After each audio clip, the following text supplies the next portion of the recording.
So just never know. Yep. HLD, thank you for the cinco's.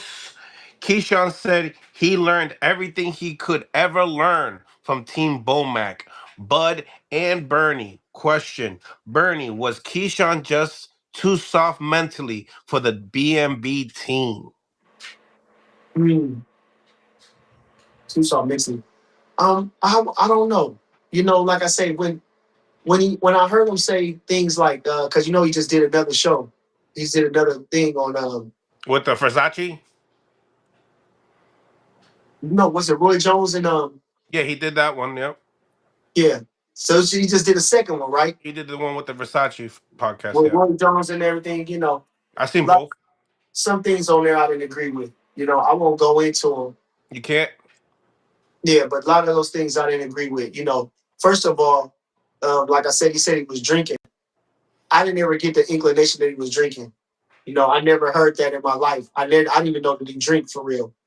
So I Yeah, when didn't. we heard that, that was tough because, yeah. And when he says he's going through things mentally, I don't know what he means by those things. For real, I've never heard like one thing where it was like there's no explanation about the mental.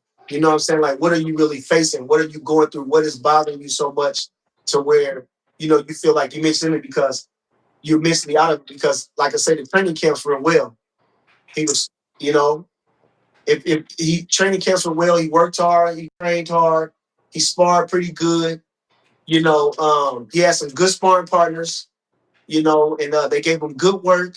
And we had some episodes in the sparring sessions, but I thought overall he was ready. I didn't see the mental thing affecting him or what they would say mental. So it was the furthest thing from my mind, even though I've heard he had mental issues. Actually, when I talked to him, the only mental issue that I heard him say was that he lost his grandfather. And that was years ago, and that kind of like messed with his head. So you Uh, didn't hear about his friend passing away? no. When does his friend pass away? Yeah, he mentioned that his friend What, passed away. when?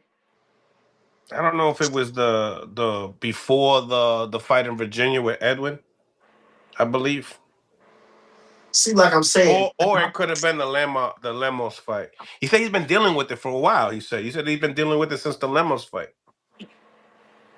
yeah, but like I said, I didn't see no signs of that. I don't think none of us could have seen no signs of that in the preparing to the De Los Santos fight.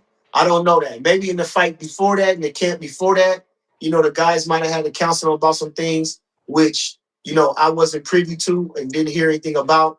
But I know for the De Los Santos fight, I didn't see anything out of the ordinary for that fight. And like I said, he said he was drinking so much that's why he couldn't make the weight. And I never even heard that he drunk. I didn't never seen him take a drink. I never heard that he drink or nothing. And to drink every day during a training camp the way we put him in is crazy. I don't know how he was able to sustain himself, you know, for that time. And if I'm being honest, he wasn't 4 pounds overweight at first. He wasn't. So, Well, that's news. uh, you know,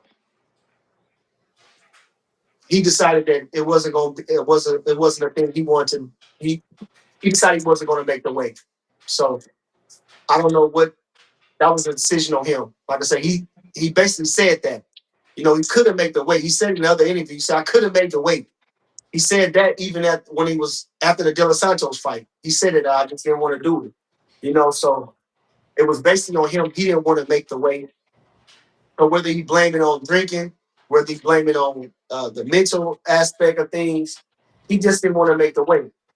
And that might be a mental lapse that he has because as a champion, that's your job and as a professional.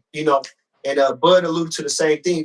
Sometimes he was barely couldn't even walk, and to get on the scale when he was making 135 and maybe 140 and things like that. So but everybody handles things different. I don't know. Like I say, as far as the drinking part, I didn't see it.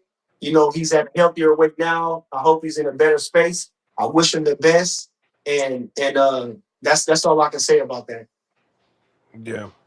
Um, Hey man, say man, it's a cold day in this Texas. It's a slab day, right? My boys come down. That's where I'm finna go.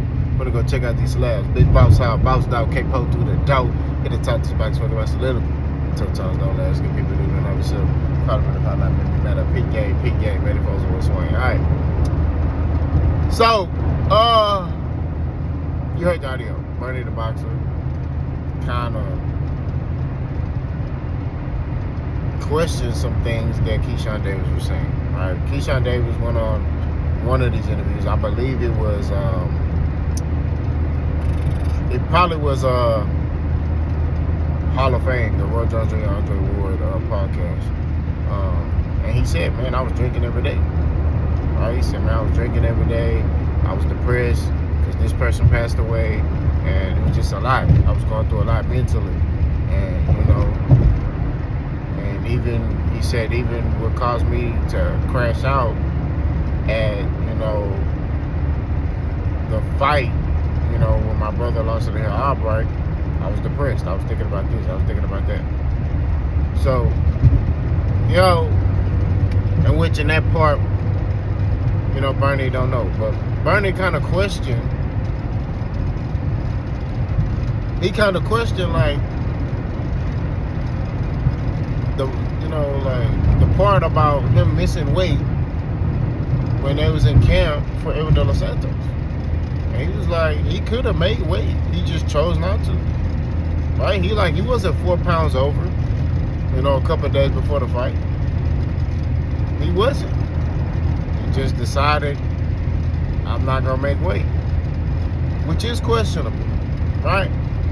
I'm gonna give my opinion on what I think happened towards the end of the video. But it is questionable, right? Alright, and then for him to part ways with Bomac, and because now that you hear Bomac in them side, which Bomac would say he refused to comment, but you hear like Bernie, and Bernie is the type of dude, he speaks his mind, bro. Like, if you act in a certain way, he gonna let it be known. Like, he ain't no man that holds his emotions, right? So when you sitting there, you like analyzing like what Bernie's saying. Bernie just confused. He's like, man, huh? Like he was drinking every day. Like, you can't. What we was doing, you can't drink every day. What we was doing, the workouts we was doing, that's basically what he was saying. Like, he was confused. They like, he was drinking every day. So it's just like more or less like, in other words, he's confused on. I won't say he think Keyshawn lying, but he was just very confused on like a lot of the things that were being said to him, and he's like, how can that be? You know what I'm saying? Basically, that's the vibe that I got. You know what I mean?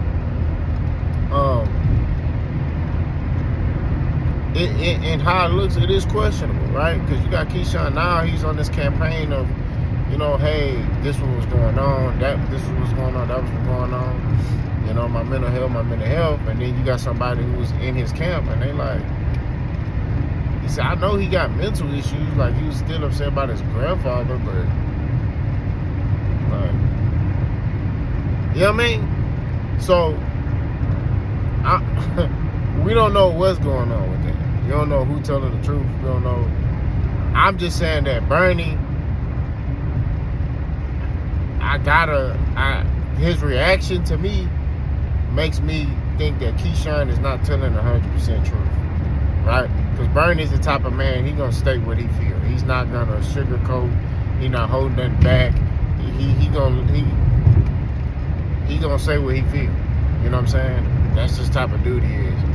So I question like the validity of Keyshawn Davis' statements, right?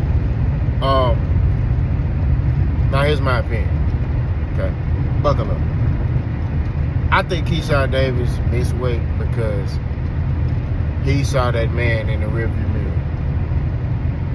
What man in the rearview mirror? Abdullah Mason. Right? They probably told him, hey, you win this fight, Abdullah Mason win his fight, y'all gonna fight. And I don't think he wanted to deal with that. I'm just being real. I don't think he's afraid of Abdullah Mason. I just think mentally, you got to understand, boxing is more mental than physical, right? I don't think mentally he wanted to deal with that young bull, right? That's just what it is. And I think he also looked at Abdullah Mason, because Abdullah Mason got more fights than him, right? So I think he looked at Abdullah Mason and he like, man, I don't want him to wreck with what I got going on, right? Do I think Abdullah Mason can beat Keyshawn Davis right now? No. But he has the tools, okay? He has the tools.